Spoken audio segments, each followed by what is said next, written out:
चौगुना एतना कैसे भोगैलू हो। बात कवन बा हमसे बतावा, कवन विटामिन तू खैलू हो।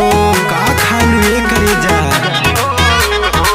दिन दुगुना रात चौगुना एतना कैसे भोगैलू हो। बात कवन बा हमसे बतावा, कवन विटामिन तू खैलू हो।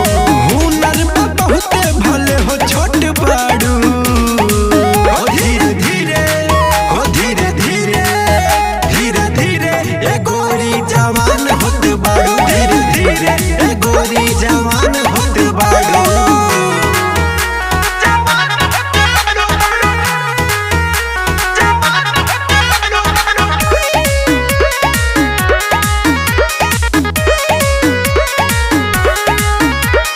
होटल से होटल हो करे जा, घूम के मौज उड़ावेलू। बिकू राजा के काहे कसम से इतना तू तड़ पावेलू। मुआ के छोड़ू का हो।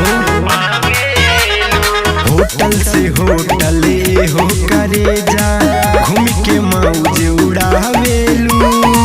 बिकू राजा के काहे कसम से इतना तू तड़ पावेलू।